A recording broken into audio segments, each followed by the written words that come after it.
Quem é, afinal, Harzeker e por que devo ler este livro? As ideias e os conceitos que apresento neste livro não são por si mesmos verdadeiros nem falsos, não estão certos nem errados. Apenas remetem os resultados que obtive em minha carreira e as conquistas que observei na vida de milhares de alunos meus. Creio que, aplicando os princípios que descrevo aqui, você transformará a sua vida. Não se limite a ler este livro. Leve a sério os conceitos, e depois, faça a sua própria experiência com eles. Guarde o que lhe for útil e sinta-se à vontade para descartar o que não for. No que se refere a dinheiro, este livro talvez seja o mais importante que você terá lido. Sei que essa é uma afirmação ousada, mas acredito que ele contém o elo que faltava entre o desejo e a conquista do sucesso. Como você já deve ter reparado, esses são dois mundos inteiramente diferentes. É provável que você já tenha lido outros livros, ouvido fitas e CDs, frequentado cursos e estudado diferentes métodos de como enriquecer com imóveis, ações ou negócios. Mas o que aconteceu? Para a maioria das pessoas, praticamente nada. Depois de um início promissor, tudo voltou a ser como antes. Mas a resposta existe. Ela é simples, é garantida, e você não vai conseguir driblá-la. Tudo se resume ao seguinte: se o modelo financeiro que existe no seu subconsciente não estiver programado para o sucesso, nada que você aprenda, saiba ou faça terá grande importância. Vou desmistificar o motivo pelo qual algumas pessoas estão fadadas a ser ricas e outras destinadas a uma vida de dureza.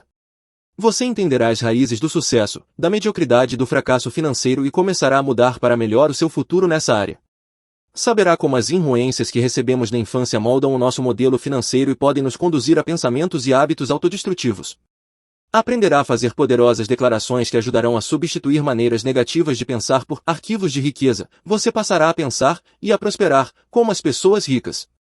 Conhecerá também, passo a passo, estratégias práticas para aumentar a sua renda e construir a sua riqueza. Na parte 1, explico como cada um de nós está condicionado a pensar e agir nos assuntos financeiros e esboço 4 estratégias-chave para você rever o seu modelo mental de dinheiro. Na parte 2, examino as diferenças entre o modo de pensar das pessoas ricas e da grande maioria das pessoas. Além disso, sugiro 17 atitudes e ações capazes de promover mudanças permanentes na sua vida financeira. E qual é a minha experiência? De onde venho? Sempre fui bem-sucedido? Quem dera! Assim como um grande número de pessoas, sempre tive muito potencial, mas os resultados que conseguia eram poucos. Lia todos os livros, assistia a todos os seminários sobre como prosperar. Eu queria muito ser bem-sucedido. Não sabia exatamente se era por causa do dinheiro, da liberdade, do sentimento de realização ou apenas para provar a minha capacidade aos meus pais. De qualquer modo, vivia obcecado com a ideia de ser um sucesso. Entre os 20 e os 30 anos de idade, comecei vários negócios, sempre com o sonho de fazer fortuna. No entanto, os meus resultados foram de fracos a péssimos. Eu trabalhava sem parar, porém não decolava. Sofria da doença do monstro do lago Ness, embora ouvisse falar muito dessa coisa chamada lucro, nunca conseguia vê-lo. E pensava, se eu montar o negócio certo, se pegar uma onda boa, me dou bem. Mas estava errado. Nada dava certo, pelo menos para mim. E foi a última parte dessa frase que acabou chamando a minha atenção. Por que outras pessoas que atuavam no mesmo ramo estavam conseguindo ter sucesso e eu continuava quebrado? Tratei, então, de fazer um rigoroso exame de consciência. Analisando as minhas crenças, observei que, apesar de dizer que queria ficar rico, eu tinha certas inquietações enraizadas a respeito do dinheiro. Acima de tudo, sentia medo. Temia fracassar, ou pior, ter sucesso e acabar perdendo tudo. Nesse caso, eu seria realmente um panaca. Pior, destruiria a única coisa que soprava a meu favor, a lenda de que eu tinha um grande potencial. E se eu descobrisse que não possuía as qualificações necessárias e estava condenado a uma vida de trabalho duro? Depois, por sorte, recebi conselhos de um amigo da família, um homem extremamente rico. Ele foi à casa dos meus pais jogar cartas e notou a minha presença. Na época eu estava morando na suíte do andar de baixo, também conhecida como o porão. Era a terceira vez que eu voltava para casa. O meu pai deve ter falado com esse amigo sobre a minha lamentável existência porque, quando ele me viu, tinha nos olhos aquela simpatia normalmente reservada aos parentes de um morto. Ele disse: Aro, eu comecei igual a você, um desastre completo. Fantástico, isso faz com que eu me sinta bem melhor, pensei. Mas, antes que pudesse dizer qualquer coisa, ele prosseguiu. Mas recebi um conselho que mudou a minha vida e eu gostaria de transmiti-lo a você. Aro, se as coisas não estão indo como você gostaria, isso quer dizer apenas que há algo que você não sabe. Na época eu era um jovem arrogante e achava que sabia tudo. Porém, ai de mim, a minha conta bancária mostrava o contrário. Comecei a prestar atenção. Ele continuou. Você sabia que a maioria das pessoas ricas pensa mais ou menos da mesma forma? Eu disse. Não, nunca observei isso. Ao que ele respondeu. Isso não é ciência exata, mas quase todos os ricos pensam de um jeito completamente diferente das outras pessoas. O modo de pensar determina as ações dos indivíduos e, consequentemente, os seus resultados. Você acredita que, se pensasse como os ricos e agisse como eles, conseguiria enriquecer também? Lembro-me de ter respondido com a confiança de uma bola murcha. Acho que sim. Então, ele explicou, tudo o que você precisa fazer é copiar o modo de pensar dos ricos. Cético como eu era na época, perguntei. E no que você está pensando neste momento? A sua resposta foi. Estou pensando que os ricos cumprem os seus compromissos, e o meu neste momento é com o seu pai. As pessoas estão me esperando para jogar. A gente se vê. E foi embora. Mas as palavras dele ficaram na minha cabeça. Como nada estava dando certo para mim, pensei, por que não fazer o que ele disse? E me dediquei de corpo e alma ao estudo dos ricos e do seu modo de pensar. Aprendi tudo o que podia sobre o funcionamento da mente humana, mas me concentrei principalmente na psicologia do dinheiro e do sucesso. Descobri que, sim, era verdade, os ricos pensam de um modo diferente das pessoas que não possuem dinheiro e até das que têm uma vida confortável em termos financeiros. Acabei tomando consciência de como os meus pensamentos me empurravam para longe da riqueza. E o mais importante, aprendi técnicas poderosas de recondicionamento mental para passar a pensar da mesma forma que eles. Até que um dia decidi, chega de teoria, agora vou colocar isso em prática. Resolvi tentar outro negócio. Como estava envolvido com a área de saúde e exercícios físicos, abri uma das primeiras lojas de equipamentos de ginástica da América do Norte.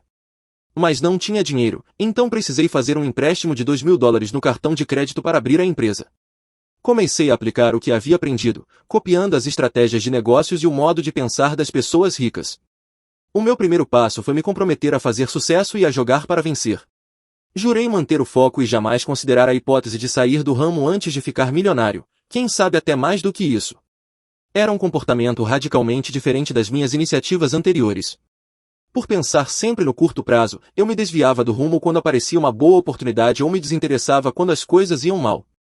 Comecei a contestar também a minha atitude mental sempre que tinha pensamentos negativos ou contraproducentes na área financeira.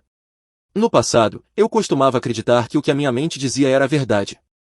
Mas havia aprendido que, muitas vezes, a minha própria mente era o meu maior obstáculo ao sucesso. Decidi desprezar os pensamentos que não reforçassem a visão que eu possuía da riqueza. Apliquei todos os princípios que você vai aprender neste livro. Se deu certo? E como? O meu negócio fez tanto sucesso que abri 10 lojas em apenas 2 anos e meio.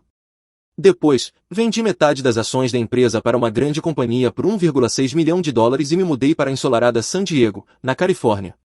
Tirei 2 anos para aperfeiçoar as minhas estratégias e começar a prestar consultoria de negócios a clientes em sessões individuais.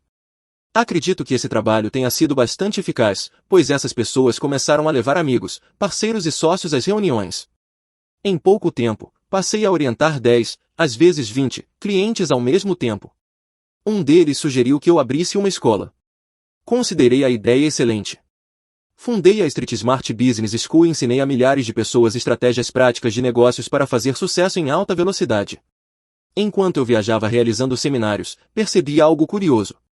Às vezes, 2 pessoas se sentavam lado a lado na sala e aprendiam exatamente os mesmos princípios e estratégias. Uma delas utilizava essas ferramentas e subia como um foguete rumo ao sucesso. A outra, porém, não alcançava praticamente nenhum resultado. Ficou óbvio que, mesmo de posse das ferramentas mais espetaculares do mundo, a pessoa terá grandes problemas se houver um pequeno vazamento na sua caixa de ferramentas, isto é, na sua cabeça. Por causa disso, formulei um programa chamado Seminário Intensivo da Mente Milionária, que se fundamenta no jogo interno do dinheiro e do sucesso. A combinação do jogo interno, a caixa de ferramentas, com o jogo externo, as ferramentas, fez com que os resultados de quase todos os participantes melhorassem extraordinariamente. É isto que você vai aprender neste livro: como dominar o jogo interno do dinheiro para ser bem-sucedido nele, isto é, como pensar da mesma forma que as pessoas ricas para ficar rico também. Costumavam me perguntar se o meu sucesso era fogo de palha ou uma conquista sólida. Vou expor a questão da seguinte maneira: usando os mesmos princípios que ensino, ganhei muitos milhões de dólares e me tornei multimilionário. Quase todos os meus negócios e investimentos vão de vento em popa. Há quem diga que eu tenho o toque de Midas, porque tudo que toco vira ouro. Essas pessoas estão certas, mas o que talvez elas não percebam é que o toque de Midas é apenas outra maneira de mencionar um modelo financeiro programado para o sucesso, exatamente o que você terá quando aprender esses princípios e colocá-los em prática. No começo de cada seminário intensivo da Mente Milionária, eu geralmente pergunto aos participantes: quantos de vocês vieram aqui para aprender? Essa pergunta é uma pegadinha porque, como diz o escritor Josh Billings, não é o que não sabemos que nos impede de vencer, o nosso maior obstáculo é justamente o que já sabemos. Este livro é mais sobre desaprender do que sobre aprender. É essencial que você reconheça até que ponto os seus velhos modos de pensar e agir o conduziram à situação em que você está agora. Se você já é verdadeiramente rico e feliz, ótimo. Caso contrário, eu o convido a considerar algumas possibilidades que podem não se adequar ao que você pensa que é certo ou apropriado para a sua situação. E, por falar em confiança, adoro a história do homem que está caminhando à beira de um penhasco quando, de repente, perde o equilíbrio, escorrega e cai. Felizmente, ele tem a presença de espírito de se agarrar a uma saliência do penhasco e ficar pendurado ali de forma desesperadora. Depois de passar algum tempo nessa situação, começa a gritar por socorro. Há alguém aí em cima que possa me ajudar? Não houve nada. Ele continua gritando. Há alguém aí em cima que possa me ajudar? Até que uma voz estrondosa responde. Sou eu, Deus. Posso ajudá-lo. Solte-se e confie em mim. O que se ouviu em seguida foi: há mais alguém aí em cima que possa me ajudar? A lição é simples. Se você quer passar para um nível de vida mais elevado, tem que estar disposto a abrir mão de alguns dos seus velhos modos de ser e pensar e adotar novas opções. No fim, os resultados falarão por si mesmos.